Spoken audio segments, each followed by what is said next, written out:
So, the massage or lymphatic massage, and I've heard from many of you that you've been told to practice lymphatic massage, but without a lot of instructions about what that can look like.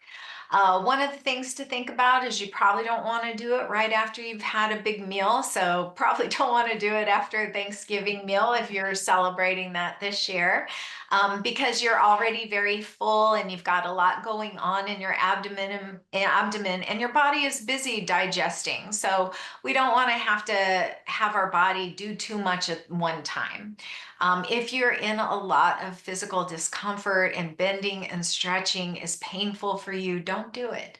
If you have a fever, if you are pregnant or menstruating, if you have an acute illness or medical condition, definitely check with your doctor first. And if you have any other conditions like congestive heart failure or circulatory problems or blood clots or infections, make sure, as always, that your doctor clears you for that. The benefits of self-massage. Abhyanga is just the Ayurvedic term for self-massage. Ayurveda is a sister science to yoga. It's been practiced for thousands of years. And the way that the ancient yogis practiced was to use warm oil and massage every part of their body from their toes moving upward. And while that sounds wonderful and beautiful, it might not necessarily be practical for all of us to be able to do that every day. Primarily because once you get all greased up like that, you kind of have to go take a shower, and it can be a pretty long process. But if you have the time and the space and the desire to do that, it's a beautiful practice that you can give to yourself and really just take your time and kind of love on yourself. So it offers pain relief, not just for cancer patients, but also if you have arthritis or other tissue injuries or fibromyalgia. It helps to support the digestion. It helps to balance our hormones. It clears disruptors found in pesticides and other toxins. Just keeping that movement of the lymph keeps a healthy flow and keeps everything filtered and working smoothly. It can help diminish headaches and varicose veins, reduce swelling, as well as anxiety and depression. I don't know if anybody here gets a regular massage, but just having somebody touch you sometimes can be really calming to the body and to help to relieve those anxious thoughts. And it also supports sleeping and reduces fatigue. So hopefully, once we've done our practice this evening, you will all sleep better tonight. And it also helps us to reconnect to ourselves. Many of us are all doing for everybody around us. We're the mom, we're the wife, we're the worker, we're the teacher. We are always doing things for other people, and we don't stop very long to just take care of ourselves. And if you have abandonment issues, being able to reconnect to yourself is one of the best ways that you can start to heal that. If you don't have time for the full warm oil massage, you can do what I'm going to practice with you today, which is just a self massage with your clothes on. But if you are into dry brushing, you can use your dry brushing practice to do your lymphatic massage. If you like tapping, that can also be used for lymphatic massage.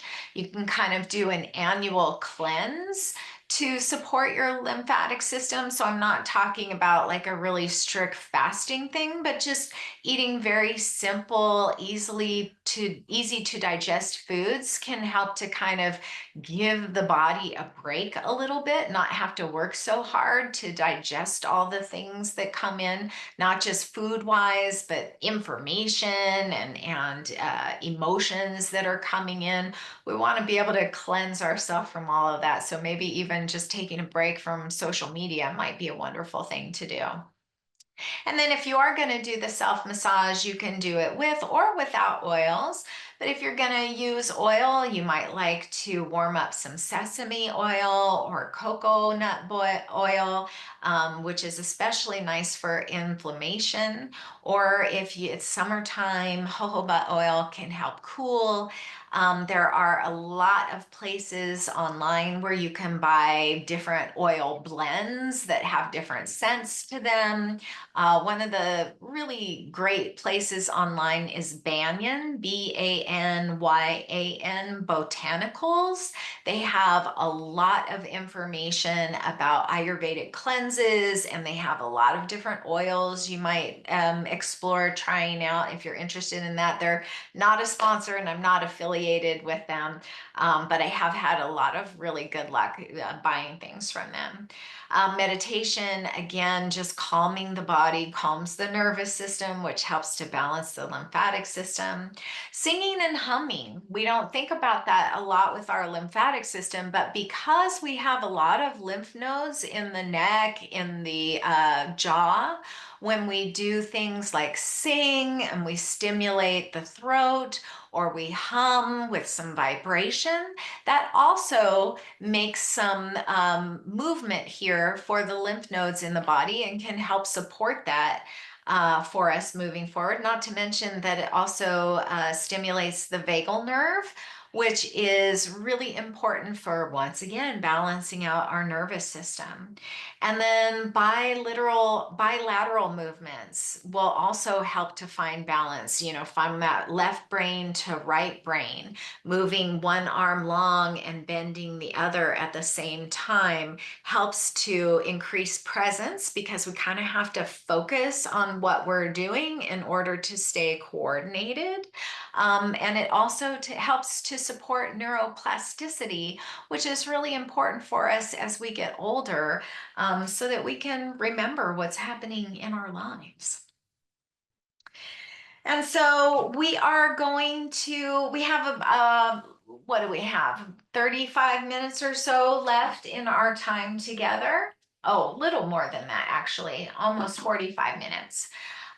So I'd like to open it up for questions. I've seen a few chats come in, so I'm going to open this up. Uh, What effect does acupuncture have on lymph? That's a really, really great question. I am not an acupuncturist, but some of the things that we do in our lymphatic massage use acupressure points. So one of the things that we might do when we're tapping is tapping with our index fingers on the corners of the eyebrows here, which are an acupressure point. So I would imagine that acupuncture has a really interesting and maybe supportive effect on the lymphatic system, as I know acupressure does. So I would probably recommend that you go see an acupuncturist to maybe explore that. And there was one, and Allison might be able to remind me. I cannot remember her name, but she presented with me at the breastfriends luncheon, and I have her card in my office, so I can go grab that and send that information to Allison along with a copy of these slides afterwards, and you might reach out directly to her. Somebody says that they have a genetic nerve disease, and I don't want to butcher what it's called, the Charcot-Marie tooth disease. Chemo Charcot. Oh, excuse me? That's okay. It's Charcot-Marie tooth.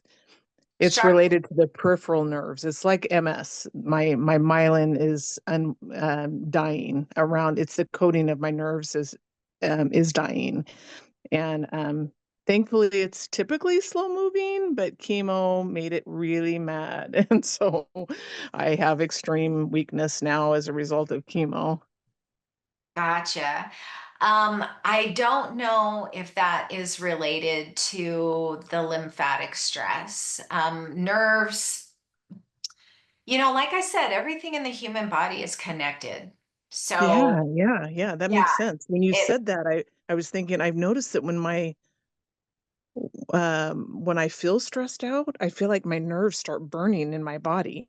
But when I'm calm, I don't feel that sensation as much. I mean, excluding chemo, but just in general. And I've noticed more swelling in my legs that I don't typically have. So when you said that about the connection, I just hadn't thought about the lymphatic system before, but it makes sense to me. It's So, really, it's fascinating how little we really know about this in our daily yeah, lives and how yeah, important it kind of seems to be. My yeah. my suggestion would be for you to first talk to your doctor about it.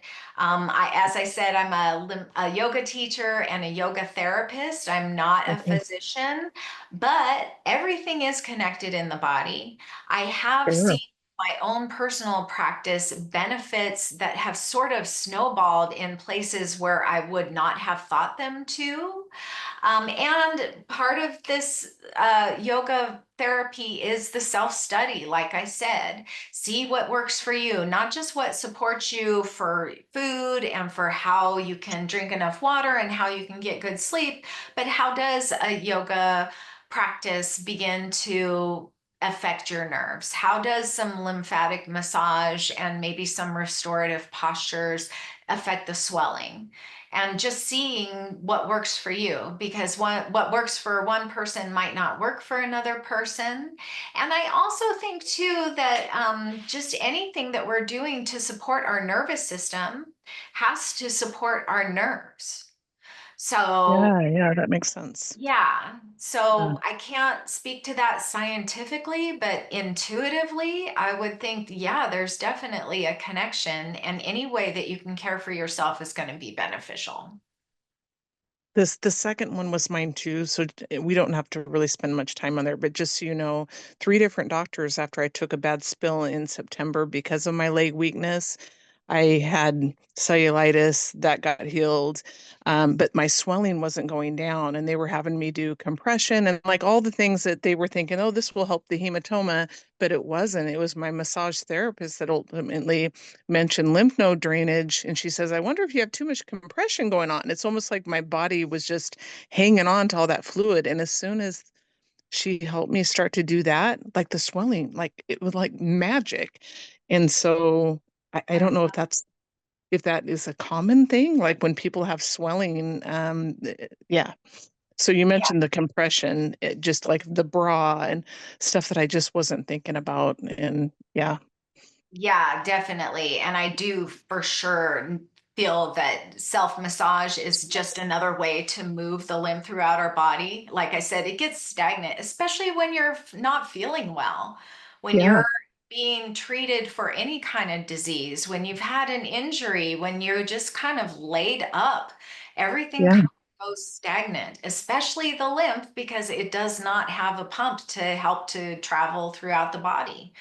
And as far as the vagus nerve and the lymphatic system go, the vagus nerve is attached to our brain, travels down through the sides of our neck and into our throat, and then innervates every single organ in our body except for our adrenal glands.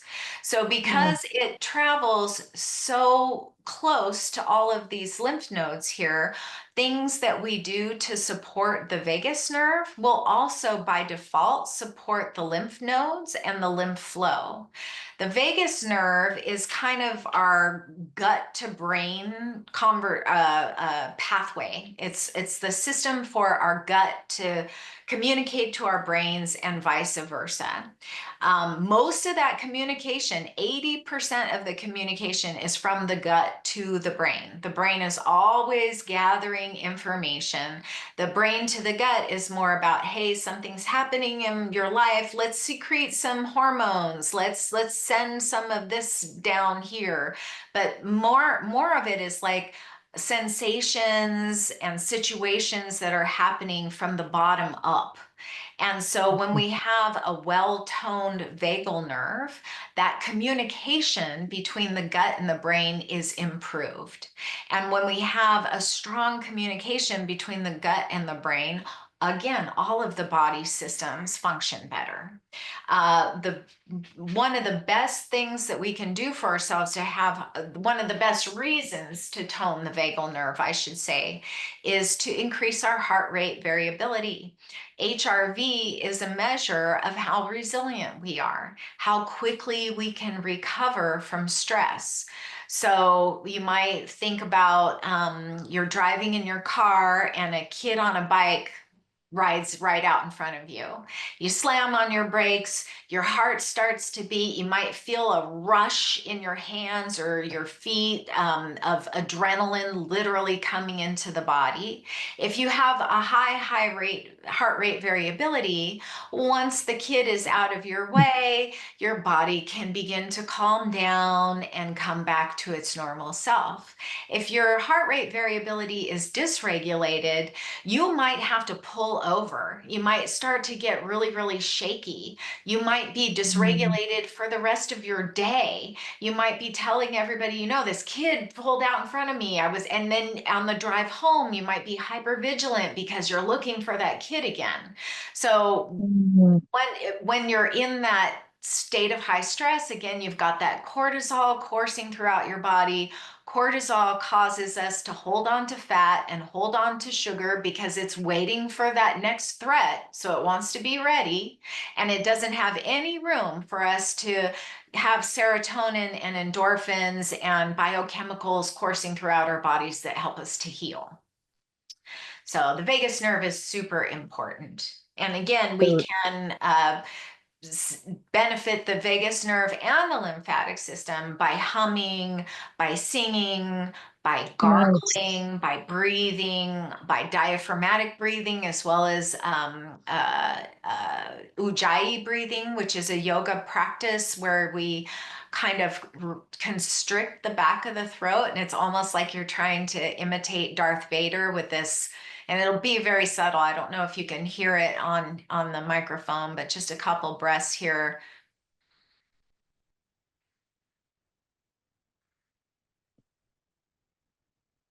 So almost like you're trying to make your breath sound like the ocean. Um, Mm. yeah, so all of those things can be really beneficial for us. I Uh, asked the Vegas question because I felt dizzy before I ever got the cancer diagnosis, and I was tested to make sure I didn't have a blood clot in my brain and chest, and they're like, because my D dimer was like double the normal level, so they thought I had a blood clot. They sent me home saying nothing's wrong, you're okay. But within a few days, I realized I hadn't had my annual mammogram. I was 3 months late. And sure enough, within 2 weeks, it tested positive. And as soon as I got the diagnosis, it seems like my Vegas calmed down because I stopped feeling dizzy once I got the diagnosis. And I found that there's a study that is being done between the vagus nerve as an early detection that there's cancer in our body. So that's why I asked that, because I just thought, oh my goodness, there's so much that I don't know about the body. Oh my God, yeah, I thought I was yeah, doing okay. So thank you for your explanation. That helps a you're lot very because welcome. Yeah, like I said, 80% of the communication in the vagus nerve is from the body to the brain. So you're right. That amazing. is very much your body trying to send you a message. And Yeah, that's yeah. one of the skills that we build in yoga is the skill of interoception, which is that ability to be in touch with our bodies. That's why being present is so important, because we live in our head so much that many of Mm. us have symptoms of things for quite some time before we do anything about it, because we don't pay attention, or we just kind of ignore or in denial, or they're just not on our radar because we're so busy of taking care of everybody else. So yoga, one of my teachers always says we listen to the whispers of our bodies so that we don't have to hear the screams. Oh, that's cool. Yeah. Yeah, yeah. So just paying attention to yourself, taking that time in your daily practice, doing the self-study, making yourself important to yourself is really important in any kind of healing process.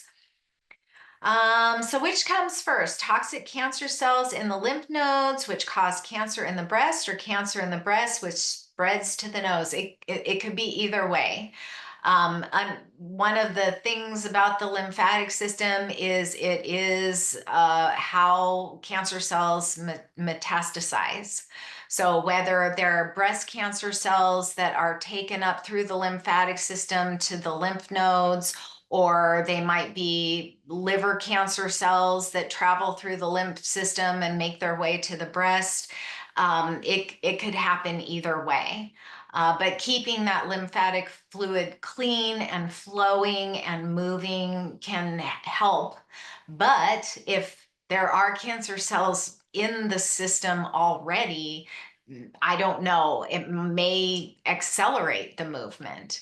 But certainly we can't clean up the lymphatic system without moving it. So I don't think there's a good answer to that question, I'm afraid. And again, that would be something to talk to with your oncologist.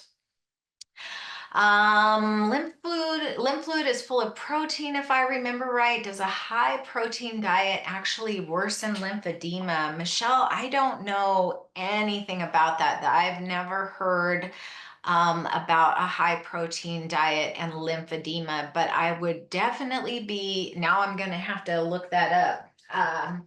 Because I'm always very interested in learning what I can about that. So I will do a little bit of research, and when I send these slides over to Allison tomorrow, if I find a question, an answer to your question, I will definitely include that.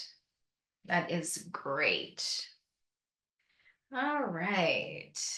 So that's the end of the questions in the chat. Does anybody else have any questions that they would like to share at this time?